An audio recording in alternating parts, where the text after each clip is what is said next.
Bismillahirrahmanirrahim. Assalamu alaikum and welcome to Sports Extra. It's been a while since we, of course, had a conversation with you, but we're back and we're back with a bang, aren't we? Because during the past couple of days, I think all of you deserve a lot of congratulations. Our armed forces, the armed forces of Pakistan, along with the United Nation of this great motherland, Pakistan, have stood together against a coward enemy. And I think it's just been evident of the success of Operation Banyanul Marsoos. So congratulations to every Pakistani, and from all of us here at Sports Extra, we'd like to express our gratitude to the armed forces of Pakistan. I think we're just a nation that has proven to the entire world that when it comes to the territorial integrity and sovereignty of the country, this nation will always stand shoulder to shoulder with its armed forces. And I think that is what has been on display, and it is certainly a moment to celebrate. So congratulations to each and every Pakistani living in Pakistan and abroad. That being said, it's back to business now, and we've got to focus on the current developments now. First of all,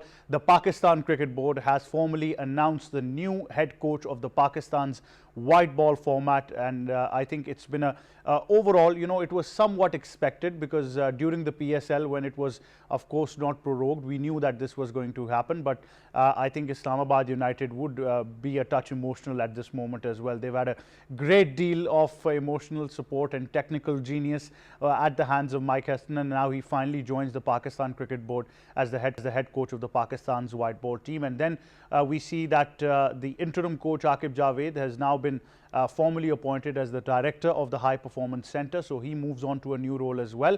And of course, certain news which are not confirmed at the moment, but in a couple of days we might also see a proper announcement by the PCB that all the mentors currently with the PCB have been removed from their positions. So this is very much on the cards. You probably would know about it tonight, tomorrow, in any next couple of 2-3 days you'll get the announcement.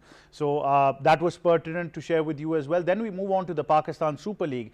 Because of the regional situation, the PSL of course was called off in between the tournament, but now Chairman Pakistan Cricket Board formally announced, Mr. Mohsen Naqvi announced, that we will be resuming the PSL from the 17th till the 25th, and the action is going to take place in 2 cities. And I think it's a great moment once again, because we've had a stellar PSL, trust me. The last couple of days before it was called off were very, very exciting, especially for Quetta Gladiators. So I think it's been a great moment for cricket to celebrate, and cricket's going to come back victorious nonetheless. So we'll discuss that as well. Time now to introduce the guests. First of all, joining us in studios is international cricket commentator, broadcaster, presenter, and our sports expert, Asif Ahmad. Assalamu alaikum, Asif. Welcome back to Sports Extra. Walaikum assalam, Ahmad, and congratulations to the nation, the way our security forces fought and brought a historical victory. Congratulations, good evening, everybody's enjoying, and the passion is high. I thought you were going to say the tea's fantastic, but then again, I thought you were going to say 6-0 now. But I think everything is a moment to celebrate these days. Also joining us is sports expert Malik Usman. Ahmad, assalamu alaikum, sir. Welcome back to Sports Extra. Walaikum assalam. Thank you very much, and congratulations to the whole of Pakistan, the armed forces, the people of Pakistan, the government of Pakistan. And 6-0, yeah, 6-0. Well, there are many developments, and I think apart from cricket, there's another huge announcement that has been made in the world of football. Carlos Ancelotti has been appointed as the head coach of the Brazilian national football side. I think that is huge as well.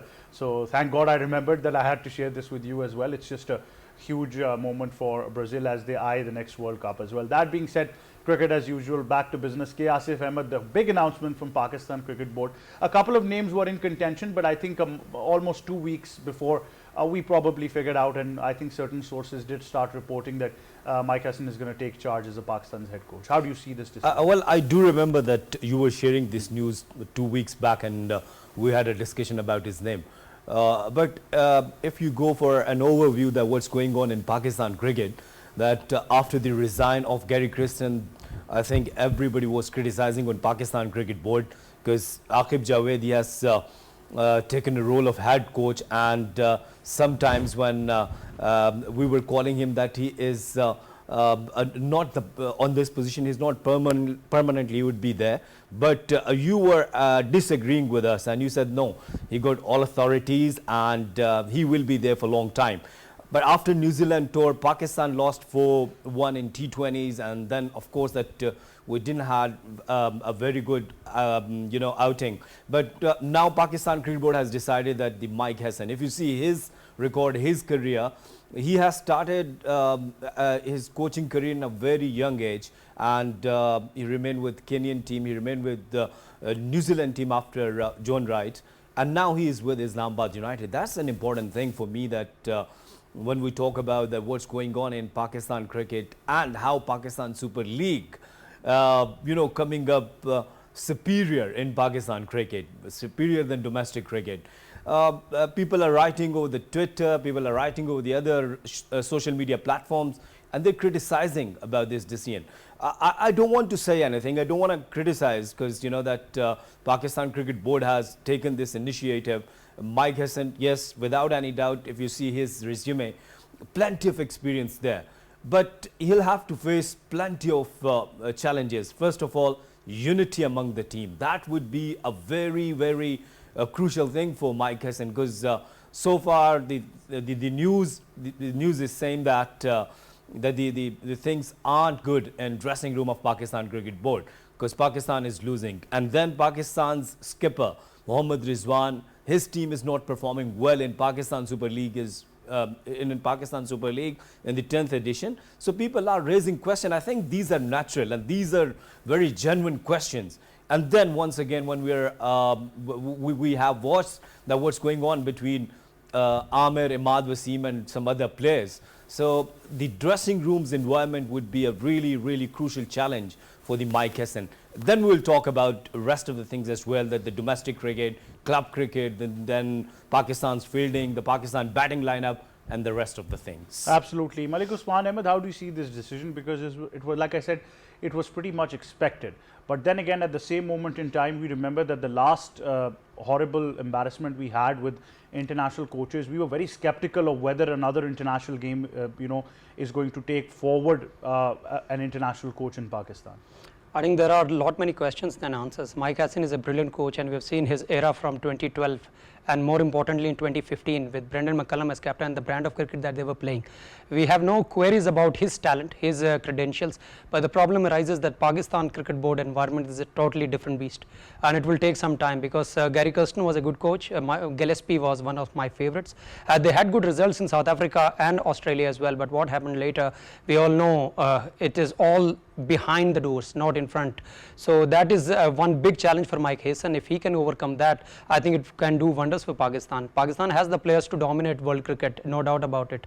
They have a very good core of players as well, and the unity, the knittiness between these players is going to be very crucial, and it's a good breath of air coming forward, and the enthusiasm in Pakistan, if that has anything to do by Pakistan, have some very good days ahead.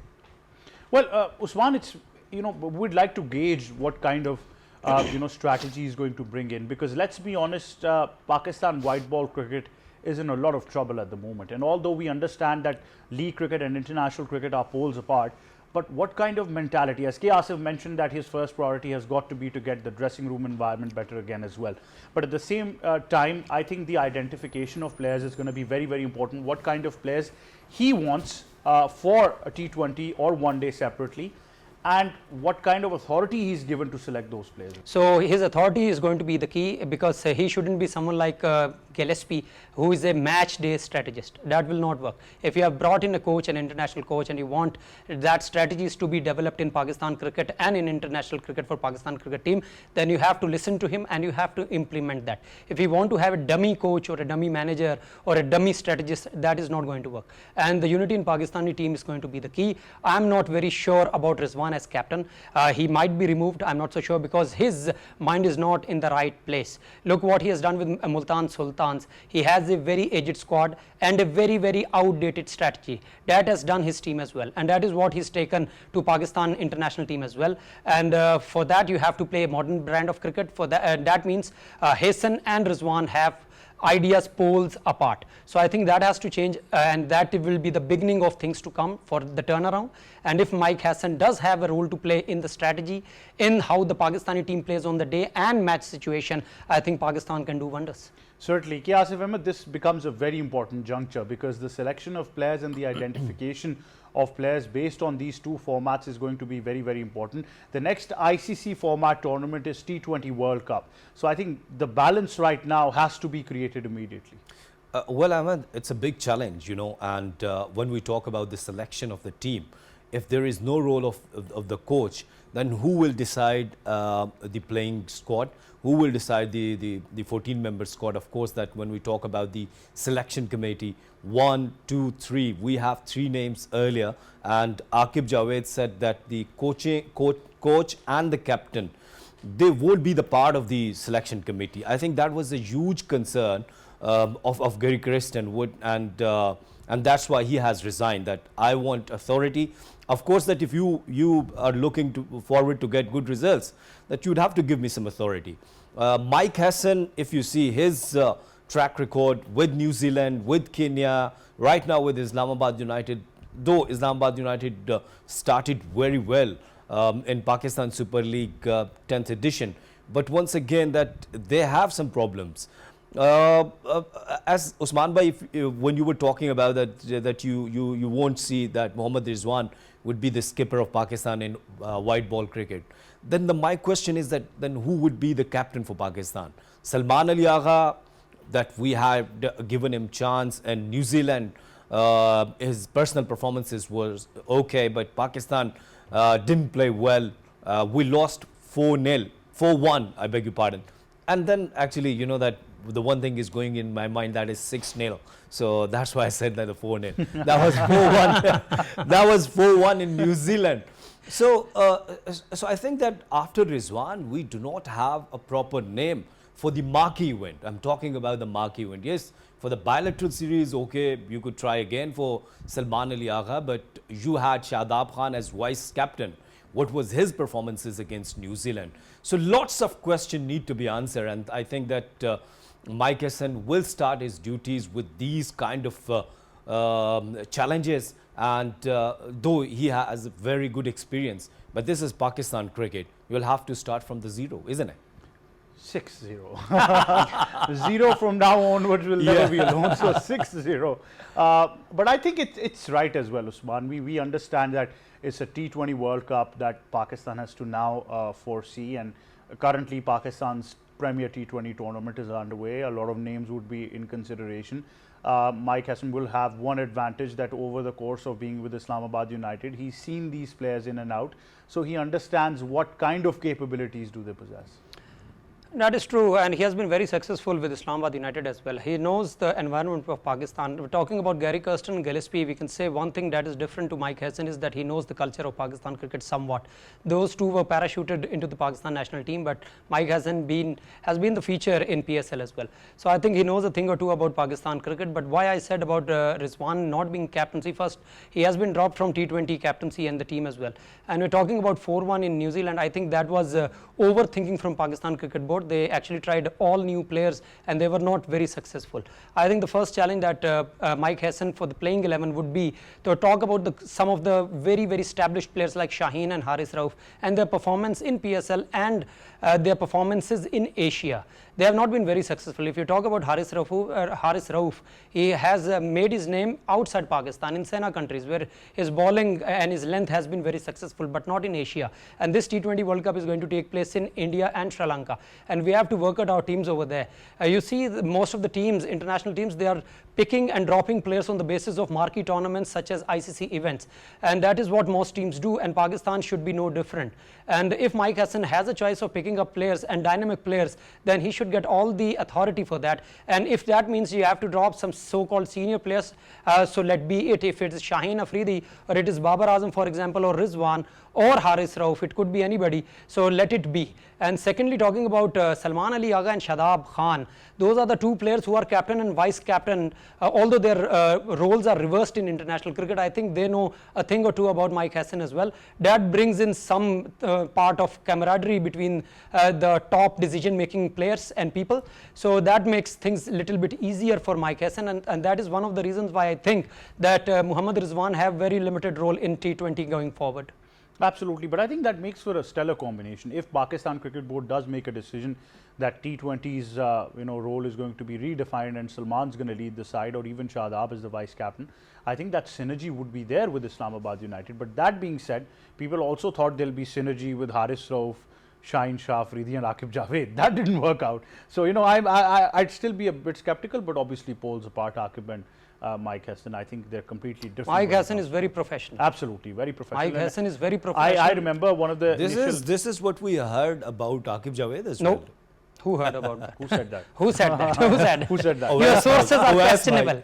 Your sources are questionable. Awaz bhai. Yeah, that was until he was given a red light by Lahore Qalandars and he eventually ended up joining Quetta Gladiators. So, but it's very critical when you look at I think Usman rightly points it out, because I remember one of the initial interviews of Mike Hesson in this PSL in one of the first couple of matches, and he was very, very serious about his business. He was being asked that, you're defending the title and you're going for the hashtag Chauthi Bar and everything.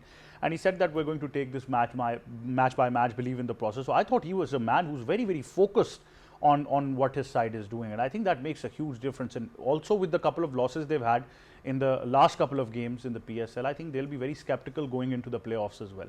But still, Islamabad United, I think over the years they have really developed into a side that has ticked every box apart from Azam Khan being in the side. Ahmad Nawaz, I think it's not always about winning or losing. Process is a good thing if it's a long term and it can give you positive results.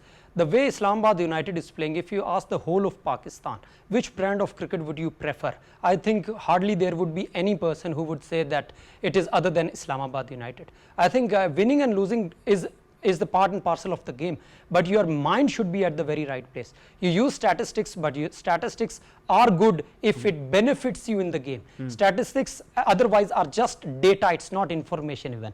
So Mike Hesson is doing the right things. Results can go here and there, but in a nutshell, they are the best team in this PSL as well.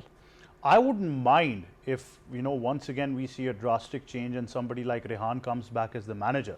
I think, things might change on the logistics end as well, but it will be very difficult with the head of affairs that we have so far at the PCB. But, we have to look forward from there onwards as well. And I think Usman is absolutely right that data might support a player and then on his given day he might not perform and all your plans might go to dust. That the human element would always remain the same. So I think we're already too late in analyzing data in the world of cricket. Other sides had done it probably 10 years ago. But now we don't need to be completely dependent upon it, Usman. That's also a problem here, that once we figure out something new, we tend to have a romance with it and that continues for a couple of years. I can give you an example where it has been implemented very successfully. Andy Flower in PSL with Multan Sultans. You saw how successful they were. That is the reason that if you have something, then you have to execute it. Execution is the key. And obviously, human element is always there. Everybody has data. It's not just Pakistan or Mike Hesson or Andy Flower who has the data. Every team in the world has that. But the way you implement it. Pakistan team's problem is, which no other team has, is that none of your players can say that they are going to play the next match. So that confidence, Right, we're just going to go towards a short, quick break, but stay tuned. We'll be right back.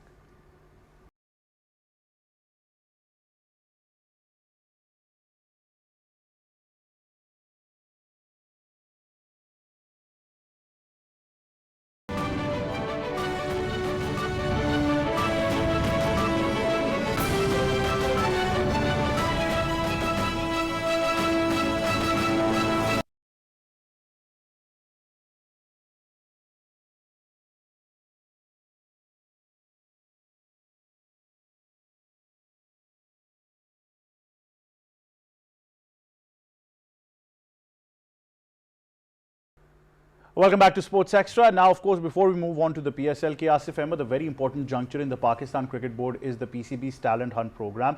2,939 schools and colleges have registered from across the country. The huge number in Punjab is more than 1,200 schools and colleges, but almost 300 in Balochistan are there as well.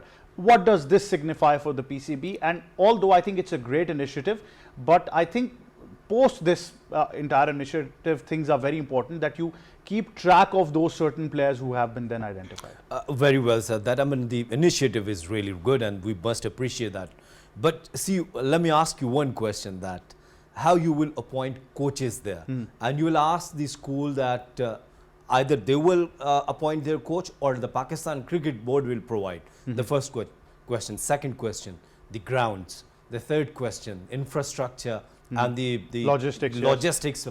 These are really important questions. And let's suppose if Pakistan Cricket Board is going towards that and they will provide all the things, let's suppose the coaches and the some other support, then I think that would be a remarkable effort from Pakistan Cricket Board. And that's why I always support school cricket. I played school cricket, you, Usman bhai, everybody. And we know the importance of the school cricket when, then a guy of 13, 14 years of age from class 9, 10th, and he's coming and he's playing for the school and, making some runs, taking some wickets. Then, of course, then the Pakistan Cricket Board and the district, the management. But Asif, just a food for thought, because in a couple of days, those mentors are going to be free anyway, and most of them were already free. Why not, create a curriculum and send all of these mentors one by one to these various regions to visit various schools and conduct workshops not only with the children who have registered, but also with the coaches who are to coach them as well for future as well. Have these kinds of workshops and transfer that knowledge the great mentors have forward. Valuable, really valuable, I think. And in England already, that they have a subject of cricket in the schools and they're teaching cricket. Cricket all is, sports, yes. Yes, all yes. sports. But we're talking about specifically about cricket. So I think these mentors, either they will be playing Pakistan Super League, Shoaib Malik remain under criticism, and then some of them, they were sitting over the TV and giving their analysis about the different teams. I think it's the conflict of interest is very, very clear. But I appreciate your suggestion that they will be free, and if the Pakistan Cricket Board will arrange some seminars, some training sessions with the school kids and some talented school kids after organizing school tournaments. But do remember that in the last couple of years we had a college tournament. What happened after that? I was there. I was the part of the commentary team. Muhammad Yusuf, Abdul Razak, Wahab Riaz, Asad Shafiq, they were present in the final, but nobody knows that what happened to that talent, that the guys who were performing well in that tournament, where are they? So I think you have raised a very genuine question, that only taking these kind of initiatives, making some teams is not enough. That you'd have to come up with solid and concrete steps, that what will happen after these tournaments, and either we will use them in our under 16 will bring them to the under 19 or not, or they will go somewhere and they will disappear. Absolutely. After performing. I'd just like to request the PCB that this moment is a very important one for the next generation of cricketers in Pakistan. I'd just like them to equally focus, not equally this time, I think give 10% more focus to the young girls who are part of this program. It should not only be limited to boys.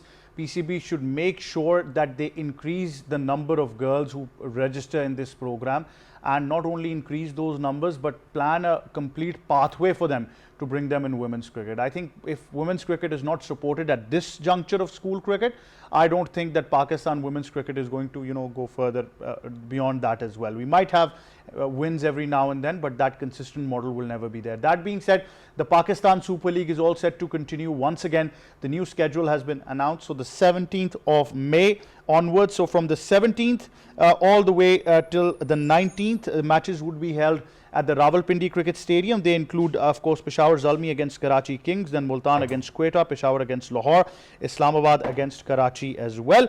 Then, of course, from 21st of May is the first qualifier. 22nd is the first eliminator, 23rd is the second eliminator, and then on the 25th, the final. All of these 4 knockouts, of course, will be played in Lahore. So knockouts from 21st till 25th, and of course 17th till onwards for 19th. That means another 3 days matches would be held in Rawalpindi. So the schedule is finally out. Malik Usman, Ahmad, your thoughts? On? Yes, the PSL schedule once again. Yeah, that has been out, and I had already Rawalpindi. stated that just from 17 to 25, and it's a good omen that it is going to take place in Pakistan. So all those rumors that were stating that it is going to take place in Dubai and they have cancelled it, whatever that is, on social media, we always hear this kind of things, and some people just don't learn. I think it is going to be a good omen, and what I have heard, it is going to take place in Pindi and Lahore, and momentum has been dropped. So some teams have chance to get their things right and go forward, because there are still 5 teams that are vying for the top 4 places, and it is going to be a very exciting thing. What I have heard is that David Warner is going to appear in this the remaining matches, as well as McDermott, whereas the other Australian players that we need to see for the other leagues and PSL who all are going to feature, because they are concerned about the situation. But I think everything is normal, and PSL coming back, as our Interior Minister, Honourable Interior Minister and PCB Chairman has stated, that there are 6 teams but 0 fear. So I think it's pretty clear, done and dusted. People are happy. People were already very happy and confident in our armed forces and the situation in Pakistan. So let the extravaganza, let the festival continue from where it left off, and think it is going to be very exciting. I'm still backing Lahore to win it. I think K. Asif would disagree with me, but I think they have lost 5 on the trot, Islamabad United. Yes, could it be 6-0? In the next game? We have to see, but let's see. With Mike Hesson at the helm of affairs and the new white ball coach for Pakistan, I think it's going to be really exciting 7-8 days ahead. Well, certainly. I think that's going to be very, very interesting from there onward forward as well. But K. Asif Ahmad, with Lahore, you agree or not, but what's the overall assessment now since we start from Rawalpindi?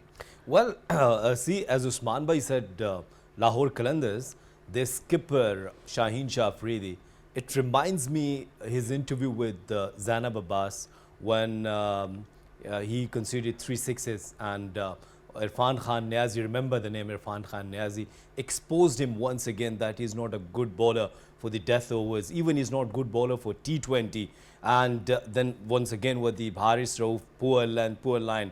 The way he batted against Lahore Qalandars' fast bowling attack, that was remarkable, and it's an answer to Usman Bhai, and hopefully he got what I'm trying to say.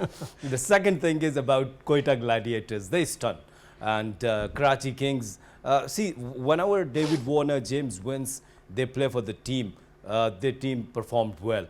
But on that night, Irfan Khan Niazi played a very crucial innings. So, and when we guys are talking about Islamabad United, they have a couple of good players like Sahibzada Farhan and Colin Munro. Once again, a lot of responsibility on these 2 players.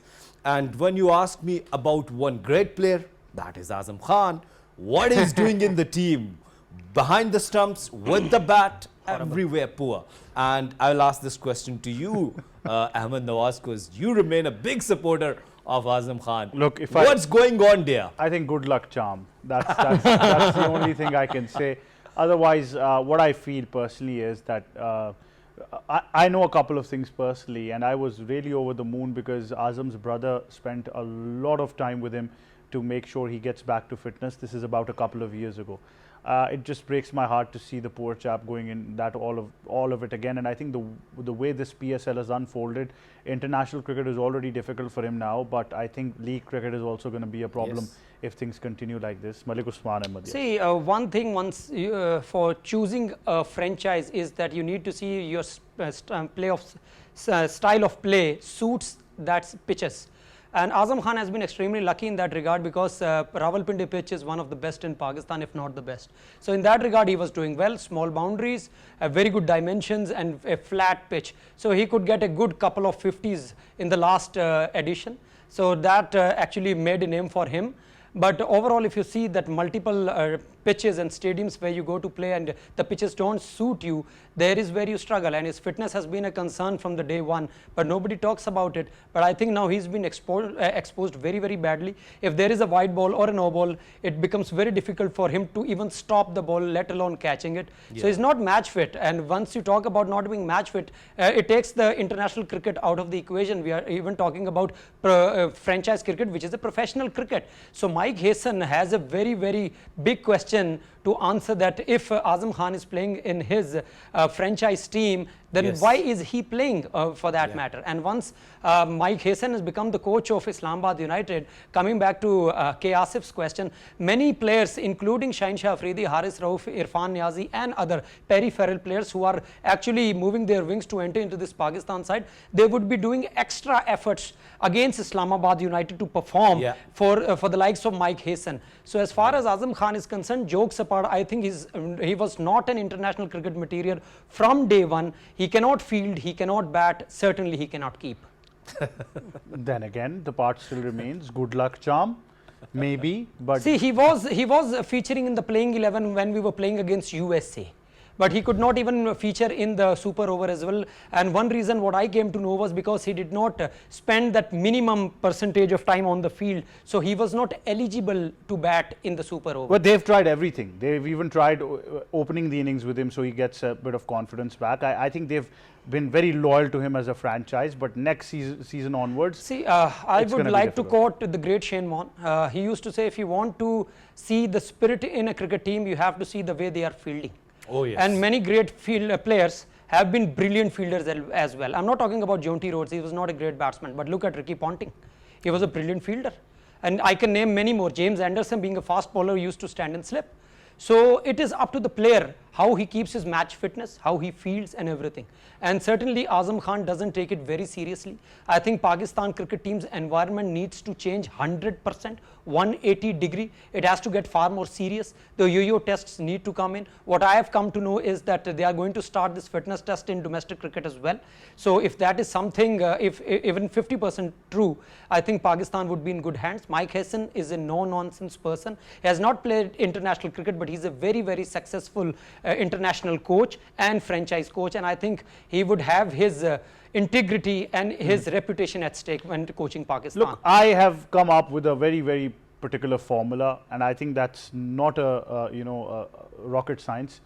I will start believing in any coach 6 months onwards. 6 months is a very dangerous time for a head coach of Pakistan cricket. If he passes that psychological barrier of 6 months, then I will believe that he is in And safe this hands. time we It's not want 6 months. results, not 6-0. Say 6 months is a good time, because by that time you understand what this coach has Right. to offer. Right, definitely. Thank you very much, Malik Usman Ahmad. Thank you very much, Asif Ahmad, for joining us as well. That, of course, wraps up Sports Extra. From all of us and our entire team, it's goodbye for now.